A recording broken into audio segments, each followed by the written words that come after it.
It seems my dear husband has changed somehow. He told me, I'm giving this house to Olivia. If you don't agree, we might need to consider divorce. I was stunned. Why would he give away the house that I bought and lovingly maintained in my name to our eldest son's wife, Olivia? Maybe you should start looking for a new place soon, he said. It was clear he had a lot of trust in Olivia. With the house in my name and the $1,200 mortgage, I could manage. My eldest son seemed to think the same way. Honestly, I'm not that attached to this old house. All right, I'll move out, I said, but be prepared for the challenges you three might face in the future. I'm Kate, 50 years old, with a solid position at a major company. I live a relaxed life with my husband Paul, who is 2 years younger than me. Last year, we decided to renovate our slightly outdated house, which my father had built. We hoped the renovations would set us up nicely for retirement. The mortgage is $3,000 a month, which I can handle comfortably with my salary. Paul, who manages a small restaurant, earns less, so it seemed practical to put the mortgage in my name. He once mentioned that covering the mortgage payments with just my income might be tough, but we managed. This house was originally your father's and is now in your name, Paul had said. Can you handle the full payments? I'll cover our living expenses. After the renovations, the house looked fantastic, and we were thrilled about our refreshed home and the future ahead. But then, things took an unexpected turn. One day, my phone buzzed with a surprising message from our eldest son, David. I'm thinking of getting married, he said. At 31, David had always been dedicated to his work and had never mentioned a girlfriend before. I wondered about her and what kind of person she might be. If David liked her, she must be wonderful, but I couldn't help but feel a mix of anticipation and concern. When we finally met Olivia, she had long hair and a lovely personality. She greeted us warmly. Hello, I'm Olivia, she said, her smile radiating like summer sunshine. I thought to myself, she's too wonderful to be with David. Paul was equally impressed. She's incredible, really charming, Paul murmured. Olivia, sensing his praise, hugged him and said, I'm so glad you said that. I hope we can get even closer from now on. Her behavior surprised me, and even David seemed taken aback. Paul looked slightly embarrassed. I'm sorry if I was too forward, Olivia said with a smile, stepping back. I sometimes get close to people without realizing it. My friends always point it out, and though I try to be mindful, she laughed apologetically. Her initial behavior was surprising, but seeing the way David's eyes lit up when he spoke of her made it clear how much he loved her. Olivia isn't great with personal space, but that's part of her charm, David explained. She naturally brings people close, making even someone as shy as me enjoy the conversation. Despite the initial shock, I felt she would be a warm and loving daughter-in-law. Time passed, and Olivia and David prepared for marriage, eventually registering their union. It warmed my heart to think about their future together. Then, shortly after their wedding, I came home to find unfamiliar women's shoes at the entrance. Inside, I saw Paul and Olivia together. Olivia greeted me with a smile. Welcome home, Kate. The living room was cluttered with empty cans and bottles. What's going on here? I asked, taken aback. Olivia explained, we bumped into each other on the way home and decided to have a drink together to strengthen our bond. With the finances tight this month, we thought it would be better to drink here rather than go out. I was surprised to see them drinking alone at home. I didn't want to intrude on their newlywed time, but I wondered why they hadn't just gone to David's place. Olivia, slightly tipsy, mentioned, our room's a bit messy, but this place is so clean and comfortable. Where was David? It seemed unusual for a new bride to be drinking alone at our house. I looked around, half expecting David to be hiding somewhere. Dave's been working late nights and feeling a bit lonely, Olivia explained, sensing my concern. I came downstairs to find Olivia with tears streaming down her face. Paul, his voice gentle, said, It's okay, Olivia. Talk to me if things get tough, as he patted her head reassuringly. Thank you, Paul, Olivia responded, her voice trembling. The scene felt surreal, like something out of a movie. I couldn't shake the odd, uncomfortable feeling that seemed to ripple through the room. Paul, Olivia is important to David. Maybe you should consider keeping a bit more distance, I suggested softly. Olivia, however, defended Paul with a smile. He's just worried about me, she said. I couldn't help but raise my voice in surprise. This was more than I expected, and I felt a wave of exhaustion from work wash over me. I can't deal with this right now. I'm going to take a bath. Please clean up, I said, longing for the solace of a warm bath. After soaking in the tub, surrounded by bubbles and the soothing scent of bath oil, I felt my mind drift far away. Once I emerged and dressed, I was surprised to find David, who was supposed to be driving home, already at the house, looking slightly tipsy. "David, weren't you supposed to drive home?" I asked, bewildered. He grinned, a bit unsteady. "Olivia suggested we have a drink together, and I got pulled in. I've decided to stay here tonight." "Hey, Mom, why not have a drink with your son? It's been a while," he said with enthusiasm. I felt uneasy with an unexpected overnight guest and Olivia's presence. I can drive you both home if you'd like," I offered, but David waved it off. "You must be tired too. It's fine, we'll stay here." Amidst the awkwardness, I heard laughter.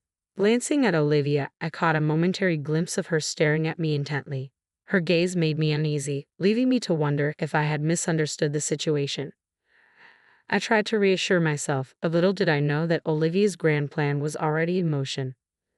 The next morning, she arrived at my house first thing, repeatedly apologizing for her behavior. Her reaction seemed a bit excessive, but I understood where she was coming from. When I told her it was all right, she left, looking visibly relieved. However, that night, to my surprise, Olivia was back at my house again. David was nowhere to be seen, and Olivia seemed different from before, which made me worry.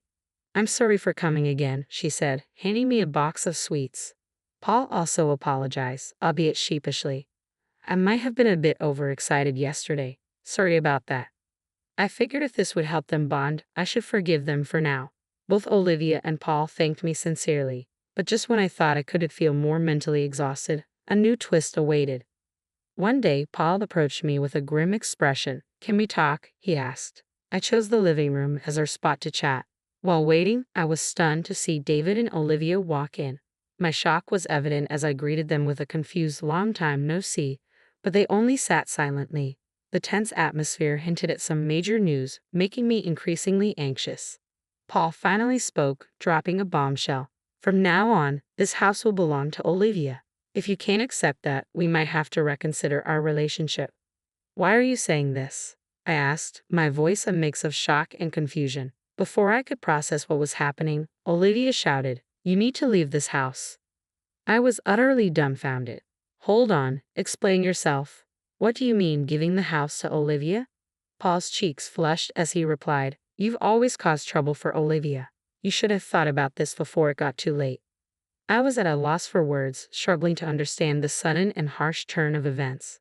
I felt a deep sense of injustice. I hadn't done anything wrong, yet Paul seemed unconvinced. Olivia, tearfully, told them how much I had hurt her, recounting her pain. She stood next to Paul, visibly trying to hold back her tears. David looked at me with a disapproving gaze, saying, "I never imagined you'd do something like this, Mom. It's heartbreaking." Despite my attempts to explain, my words fell on deaf ears, and Olivia's tears continued to flow. Paul coldly announced, "That's why we decided to go our separate ways. The three of us will live in this house." His words felt remarkably heartless. "Why should I have to give my house to Olivia?" I asked, my confusion evident. Paul replied, "Olivia is deeply hurt. Demanding compensation is one way to address it, but I thought of a different approach. I know how much this house means to you, so by taking it, maybe you'll understand the impact of your behavior."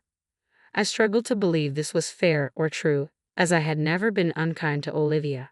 Moreover, considering Olivia hadn't worked since getting married, a $3,000 monthly mortgage seemed unmanageable for her. When I pointed this out, Paul responded with a smile. "The mortgage will be transferred to David's name. Given his salary and position, the transition should be smooth." I asked, "Is it really that simple to transfer the mortgage?" Paul nodded, explaining, "Usually it's difficult, but David works at a reputable company, and I have connections at the bank where you have the mortgage. I'm confident it can be arranged." His assurances did little to ease my concerns. The atmosphere grew increasingly hostile, as if I was being forced to surrender my home. Despite repeating my stance, I couldn't understand why I was being blamed when I had done nothing to Olivia. I couldn't bear the thought of giving up my house. Paul and Olivia grew increasingly frustrated with my response, and the conversation felt unbearably tense. Olivia, who had been crying the whole time, finally spoke softly. "Kate, please understand. Think of the baby." She gently stroked her belly. David added, "It's true, Mom. Olivia is pregnant, and if she's under too much stress, it could harm the baby. You need to consider that.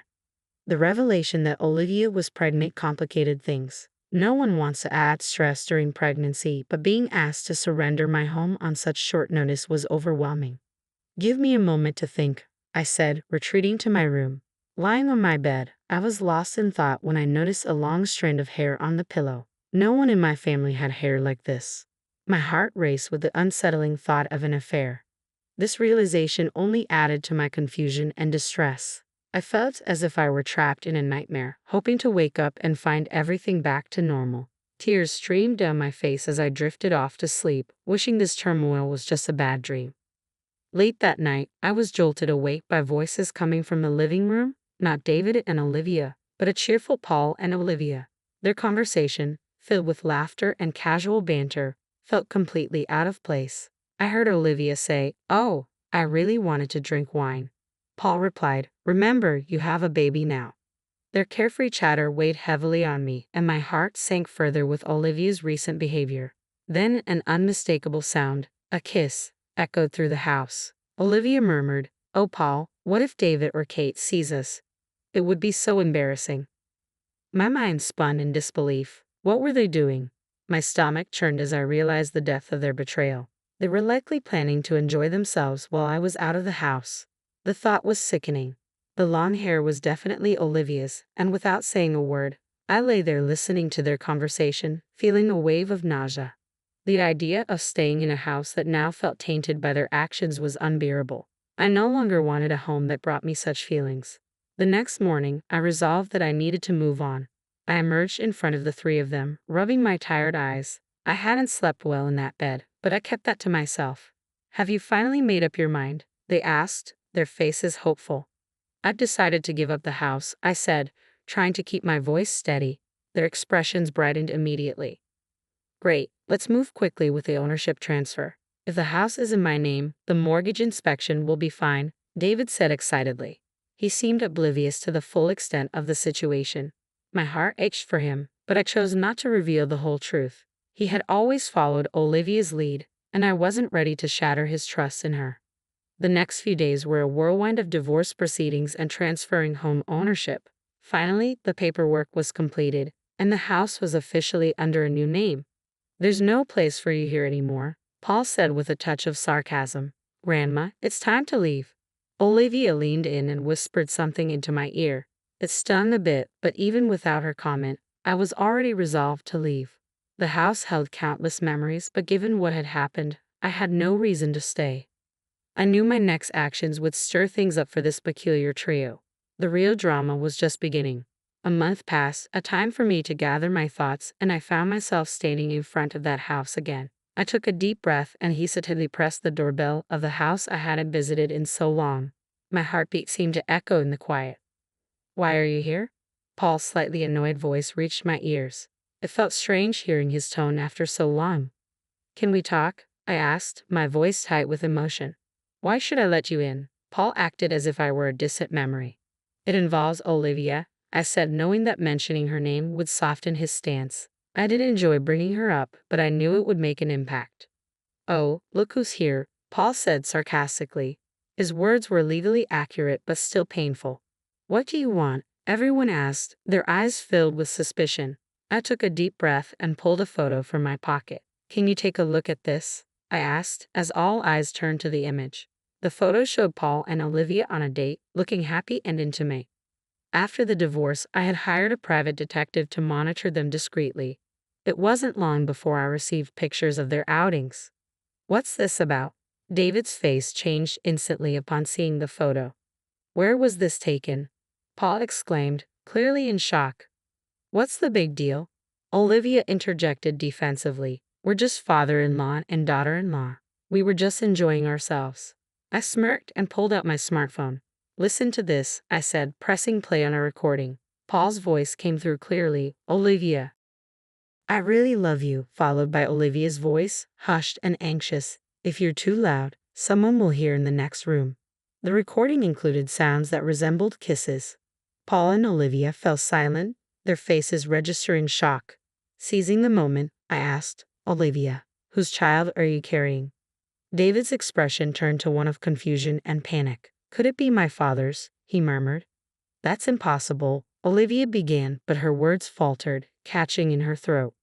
David's anger erupted, leading to a physical altercation with Paul. In the middle of their fight, Olivia cried out in pain, momentarily halting their clash. I seized that opportunity to speak. Haven't I always said I never bullied Olivia? I feel like she's hiding something from me. Maybe she's lying to David to get me out of the house. David looked utterly shocked by my accusation. I can't believe it, David said, his voice trembling with regret and disbelief. I feel so pathetic for doubting Mom. Why are you hiding? Tell me everything. His eyes burned with anger. For a moment, Paul and Olivia remained silent, their faces showing shock. David continued, there's so much evidence. We could even take this to court. The color drained from their faces as the gravity of the situation set in. Olivia began to speak through her tears. When David and I went on our first date, I really enjoyed it. But the first time I saw this house, I fell in love. My family home is so old, and I dreamed of living in a beautiful house like this. I got close to Paul for that reason. When we were introduced for marriage, I waited for Paul to return, and we had drinks alone. We became close, and it seems we planned to get you out of the house.